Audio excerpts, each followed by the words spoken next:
A man on his way home, driving through the quiet streets of a suburban town, saw the familiar flash of red and blue lights in his rearview mirror. He pulled over, calm and composed, expecting a routine exchange. But from the moment the officer stepped out of his cruiser, everything changed. Words were spoken, assumptions were made, and an arrest followed, an arrest that would leave one man humiliated and another blinded by his own prejudice. What happened next would shake the foundations of justice and leave everyone questioning how much power lies in perception. It was a crisp evening in a suburban neighborhood, a place where the streets were lined with perfectly trimmed lawns and the quiet hum of routine. This was the kind of town where life seemed ordinary at first glance. But beneath the surface, unspoken tensions shaped every interaction. Tonight, those tensions were about to erupt. Behind the wheel of a sleek, dark sedan sat Judge Marcus Ellis. A pillar of his community, Ellis had spent over 2 decades on the bench, earning respect through his fair rulings and deep empathy. He was a man of quiet confidence, whose presence in the courtroom demanded respect without ever raising his voice. But tonight, outside of his robe and chambers, Marcus looked like any other professional man on his way home. A crisp white shirt, a loosened tie, and a polished briefcase resting on the passenger seat. His car, clean but unassuming, blended in with the sparse traffic of the quiet town. Judge Ellis was no stranger to hard work. His journey to success had been anything but easy. Raised in a working-class family, he climbed through the ranks of academia and law with determination. His career wasn't just a testament to his intellect, but also his unyielding belief in justice and fairness, principles that guided every decision he made. Yet, for all his accomplishments, there was one thing Marcus Ellis could never completely leave behind: the color of his skin. A few miles away, Officer Daniel Grayson was ending his patrol shift. Grayson, a man in his early 40s, had spent years on the force, but his perspective on justice was far removed from Marcus Ellis's. Known for his strict demeanor and quick temper, Grayson often viewed his badge as a symbol of unquestioned authority. His approach to law enforcement was rooted in a belief that respect was demanded, not earned. Grayson had patrolled this town for years, a place he considered his territory, and he took pride in maintaining control over what he saw as his domain. For Officer Grayson, authority wasn't just a job, it was an identity. He wasn't one to question his instincts, often labeling people by their appearance before they ever spoke. In his mind, the town's prosperity was preserved through vigilance.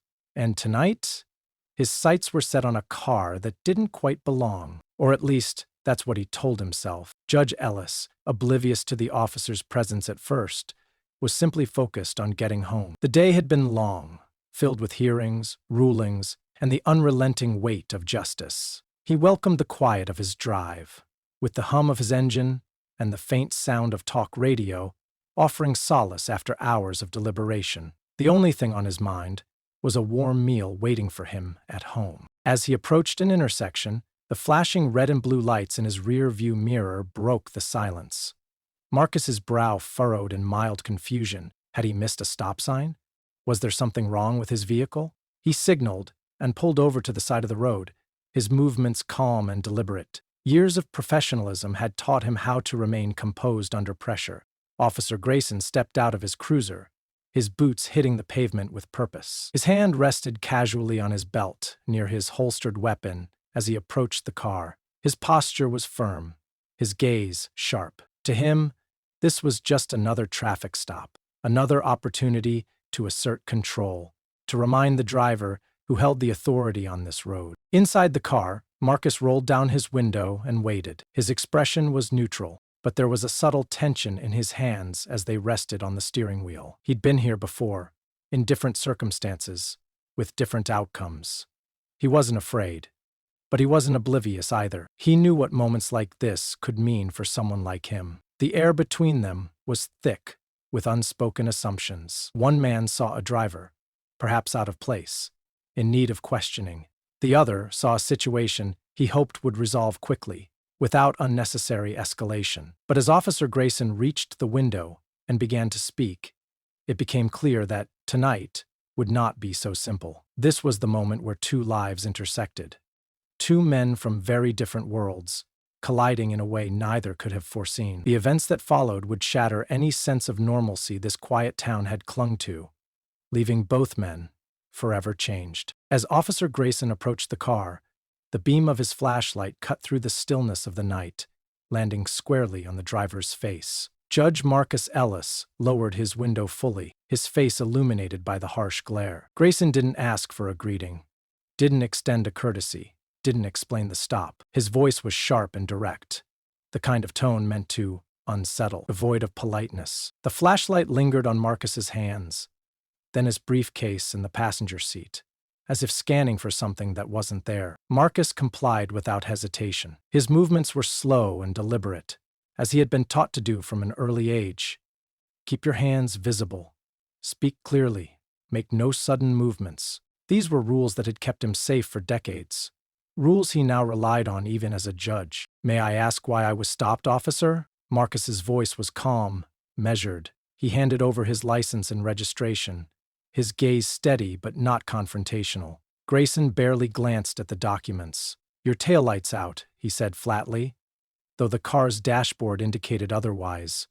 There was no pause for explanation, no acknowledgement of Marcus's politeness. Instead, the officer's flashlight continued to wander, inspecting the car's interior with unwarranted suspicion. "Are you coming from this neighborhood?" Grayson asked abruptly, his tone laced with condescension. It wasn't a question. It was an accusation wrapped in casual words. He didn't wait for Marcus to answer. "You know, a lot of cars like this don't usually belong around here. Mind telling me where you're headed?" Marcus blinked at the words, the subtle insult embedded in them. He felt the heat of humiliation begin to creep into his chest. He had faced disrespect before, but never like this. Never while sitting in his own car, in his own town. He inhaled slowly, his jaw tightening. "I'm heading home, officer," he said evenly. Grayson's posture stiffened, as if the answer weren't good enough. His eyes flicked back to Marcus's license. "Marcus Ellis?" he repeated, almost spitting the name. "This your real address?" The question hung in the air, dripping with disbelief. Marcus's composure remained intact, though inside he felt the slow burn of indignation. "Yes, officer," he replied, his voice firm. "It's my real address." But Grayson wasn't done. He leaned in closer, his shadow looming through the open window. "You been drinking tonight?" he asked, his tone shifting to mock concern. Before Marcus could respond, the officer added, "Or maybe something else? You look a little too calm for someone who just got pulled over." The insult landed like a slap. Marcus tightened his grip on the steering wheel, the leather creaking under his hands. He wanted to protest, to push back, but years of experience told him that resistance would only feed the officer's ego. Instead, he swallowed the rising tide of anger and remained silent. But silence wasn't enough for Grayson. He stepped back from the car, gesturing sharply. "Step out of the vehicle," he barked. For a moment, Marcus hesitated. He knew his rights, knew that he had done nothing to warrant such a demand, but he also knew that refusing could escalate the situation beyond his control. Slowly, he unbuckled his seatbelt and opened the door. As he stepped out, the cool night air hit him, a stark contrast to the heat of the situation. Grayson's voice rang out again. "Hands on the hood. Let's make this quick." Marcus complied, placing his hands on the cold metal. His mind raced with a mixture of anger and disbelief. This was more than a simple traffic stop. It was an interrogation, an exercise in power, and he was its unwilling participant. The details of his email appeared, and the emergent message, a discreet interview to nose his enemy. Behind him, Grayson began patting him down, his actions aggressive and unnecessary. "Anything I need to know about? Weapons? Drugs?" Grayson asked, his voice dripping with sarcasm. "No, officer," Marcus said quietly, his tone laced with restrained dignity. But Grayson didn't stop there. "You've got that look, you know," he muttered low enough that it might have been missed. "Like someone who's up to no good. Bet you think that suit makes you untouchable, huh?" The words hit harder than any physical blow could have. Marcus bit the inside of his cheek, forcing himself to stay calm. He couldn't give Grayson the reaction he was looking for. As Grayson finished his search, he stepped back, smirking slightly, as though he'd won some unspoken battle. "All right," he said. "Sit tight. I'll run your information." He walked back to his cruiser, leaving Marcus standing by his car, his dignity chipped away, piece by piece. The imbalance of power was glaring. On one side stood a man who had spent his life upholding the law, now subjected to humiliation by someone sworn to enforce it. On the other, an officer emboldened by his authority, acting on assumptions that had no basis in reality. The quiet of the night was broken, but it wasn't the kind of quiet that brought peace. It was the silence of tension, of control, and of power wielded without restraint. As Marcus stood there, his heart heavy but his resolve firm, he knew this moment wasn't just about him. It was about a system that had allowed this kind of behavior to thrive. And as much as he wanted to protest, to shout, to demand justice, he knew he had to wait. This wasn't over, not yet. The cold click of handcuffs sent a shiver down Marcus Ellis's spine, but it wasn't fear that gripped him. It was the sharp sting of indignity. The weight of the steel around his wrists was nothing compared to the weight of the eyes watching him now. The bystanders on the street, phones raised, whispering in disbelief. This wasn't just a traffic stop anymore. It was a spectacle. Officer Daniel Grayson yanked the cuffs tight, his grip firm and unyielding. To Grayson, this wasn't about safety or protocol. It was about control. Marcus could feel it in the officer's tone, in the unnecessary force of his movements, in the way he leaned just a little too close when he barked his commands. "Get in the car," Grayson ordered, shoving Marcus toward the open door of the cruiser. The bystanders murmured louder now, their voices tinged with both curiosity and outrage. Inside the car, Marcus sat rigid, his mind racing. His reflection in the plexiglass partition stared back at him, a silent reminder of the man he had fought to become. A judge, a man who had dedicated his life to fairness, to justice, to the very laws now being used to humiliate him. And yet, here he was, reduced to nothing more than a suspect. Moments earlier, Marcus had tried to explain himself, his voice measured and calm, despite the storm brewing around him. "Officer, if you check my identification again, you'll see that I serve on the circuit court. My name is Judge Marcus Ellis. If you—" Grayson cut him off with a dismissive wave. "I don't care who you claim to be. You think throwing some fancy title around is going to get you out of this? You all try the same tricks. Makes no difference to me." The words hit like a blow. But Marcus didn't flinch.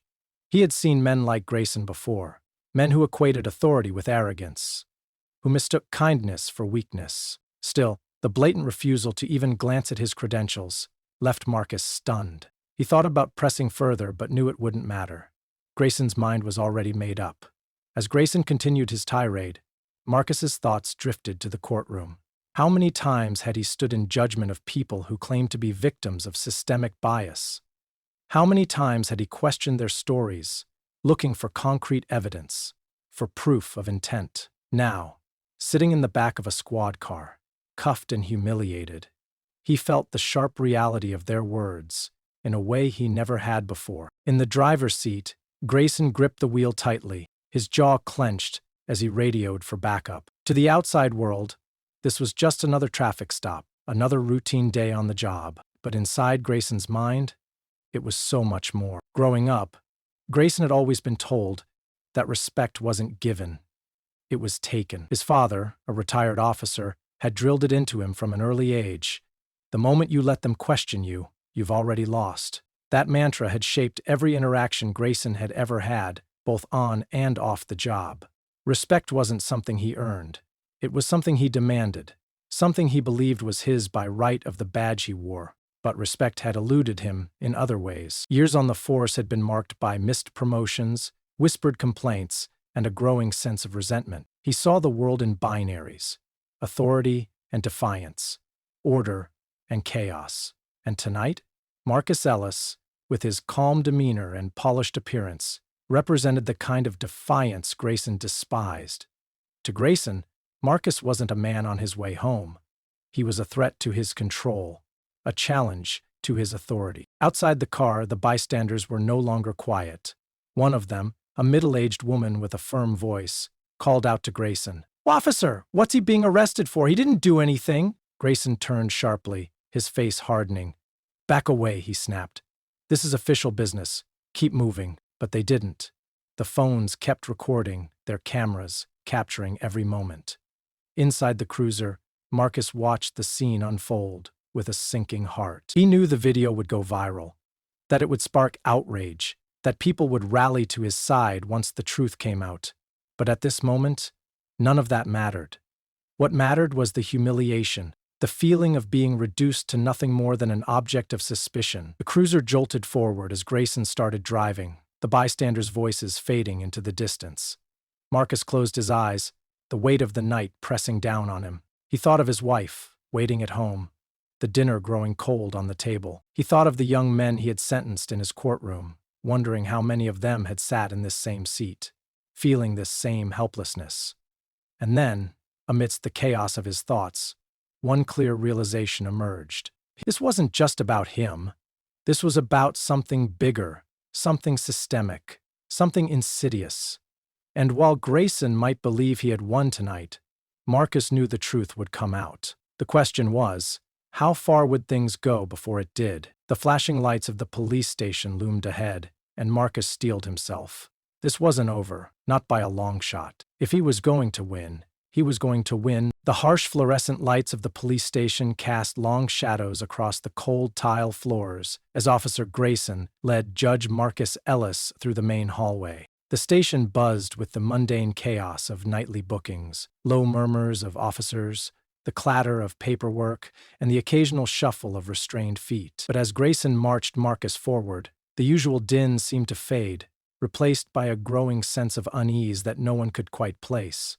Marcus walked with a calm dignity, his posture straight despite the handcuffs cutting into his wrists.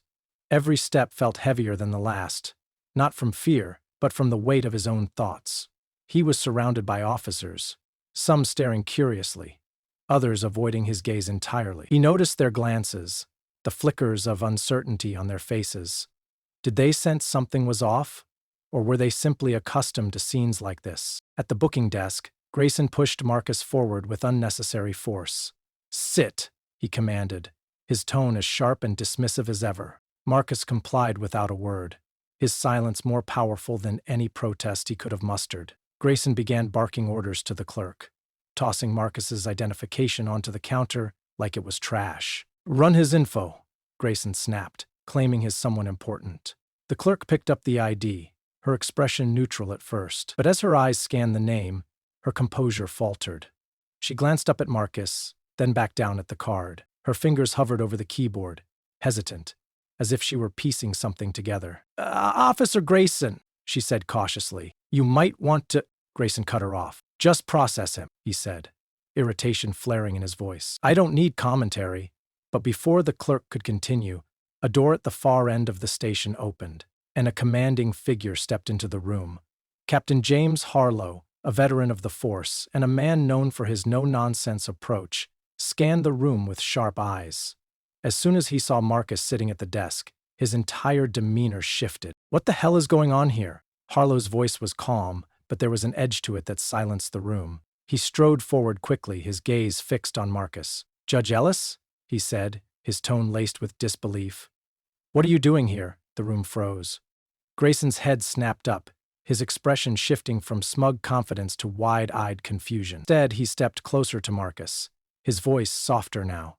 "Your Honor, are you all right? Can you tell me what happened?" Marcus raised his eyes to meet Harlow's. For the first time that night, he allowed a small, weary smile to break through his composed exterior. "I was pulled over, Captain," he said, his voice steady but weighted with meaning. "Officer Grayson here believes I was suspicious." The silence that followed was deafening. Grayson's face turned a deep shade of red as the realization crashed down on him. "Wait," he stammered again, stepping back slightly. "You're a judge?" Harlow's eyes narrowed as he turned to Grayson. "You didn't run his ID? You didn't verify his information before arresting him?" His voice was low and controlled, but the anger beneath it was unmistakable. Grayson opened his mouth, searching for an excuse, but no words came. His mind raced, replaying every moment of the encounter, the dismissive comments, the unnecessary force, the refusal to listen. All of it came rushing back, with a clarity that made his stomach churn. "Captain, Grayson began, but Harlow cut him off with a sharp hand gesture. Grayson began. He turned back to Marcus, his expression softening. Your Honor, I deeply apologize for this disgraceful treatment. I assure you, this is not how we conduct ourselves here. Marcus nodded slowly, his calm demeanor unchanged. I appreciate that, Captain, he said, his voice firm but measured. But the damage has already been done. For a moment, the room seemed to hold its breath, waiting for Marcus to explode, to demand retribution for the humiliation he had endured. But instead, he stood slowly, his presence commanding despite the handcuffs still locked around his wrists. I've spent my entire career believing in the justice system, Marcus began, his voice carrying the weight of the room, believing that fairness and respect are not privileges, but rights. Tonight, that belief was tested in ways I never imagined. He turned his gaze to Grayson, whose once authoritative stance had crumbled into something resembling fear. Officer Grayson, Marcus continued, you had every opportunity to treat me with dignity, to listen, to verify. Instead, you chose to assume, to accuse, and to humiliate me. Not because of what I did, but because of what I look like. Grayson's mouth opened, but no words came. The weight of Marcus's words was heavier than any reprimand he could have received from his superior. The tension in the room was palpable as Marcus's words settled over the station. Harlow nodded to another officer, who quickly moved forward to unlock the cuffs from Marcus's wrists. The sharp click of the lock was the only sound in the room, a symbolic release that carried far more meaning than the physical restraint. As Marcus rubbed his wrists, he turned to Harlow. Captain, I trust you'll address this incident appropriately, he said, his voice steady but unyielding, not just for me, but for anyone else who might find themselves in this position. Harlow nodded solemnly. You have my word, Your Honor. Marcus glanced at Grayson one last time, his gaze piercing. Then, without another word, he walked toward the exit, his steps as steady as they had been when he first entered the station. The room remained silent as the door closed behind him. Grayson stood frozen, the weight of his actions pressing down on him like a physical force. Harlow's voice broke the silence, sharp and cold. In my office. Now, as Grayson followed, his steps heavy with dread, the station began to buzz again. But this time, the whispers weren't about Marcus. They were about Grayson, about his arrogance, his assumptions, and the consequences he would undoubtedly face. And for the first time that night, Grayson realized that the authority he had wielded so carelessly had just cost him everything. The consequences for Officer Daniel Grayson were immediate and irreversible. Once the video of his mistreatment of Judge Marcus Ellis went viral, it triggered widespread outrage. Protests erupted, with activists and community members demanding accountability. Under growing public and media pressure, the police department placed Grayson on administrative leave and launched an investigation. The investigation revealed a history of misconduct, including prior complaints of racial profiling and excessive force that had previously been ignored. With the public demanding decisive action, the department terminated Grayson within days. Without the protection of his badge, Grayson became a public symbol of abuse of power and racial bias. He faced widespread condemnation, and his reputation in law enforcement and related fields was irreparably damaged. Former colleagues distanced themselves, and job opportunities disappeared. Grayson was forced to sell his home and leave his community, retreating into isolation to face the lasting consequences of his actions. Judge Marcus Ellis transformed his experience into a platform for change. He worked with local officials to implement mandatory training on implicit bias, de-escalation, and community engagement for law enforcement. He advocated for independent oversight committees to ensure police accountability, setting a precedent for neighboring jurisdictions.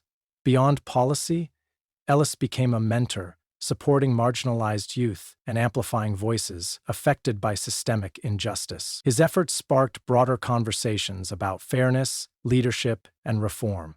The incident highlighted the strength of calm resilience and the need for systemic reform. Judge Ellis's response emphasized that change requires persistence and a commitment to fairness, even in the face of personal humiliation. His journey became a reminder of the power of principled leadership in creating lasting progress. What would you have done in Judge Ellis's position? Would you have responded with calm resilience? or chosen a different course of action? Do you think Officer Grayson's punishment was fair, or should there have been more accountability? These are important questions, not just for this story, but for the broader issues it represents. Share your thoughts and experiences in the comments below, and let's foster a meaningful discussion. If this story resonated with you, help us spread awareness. Like this video and subscribe to the channel for more stories that challenge perceptions and inspire action. Your voice can help drive the change we all need.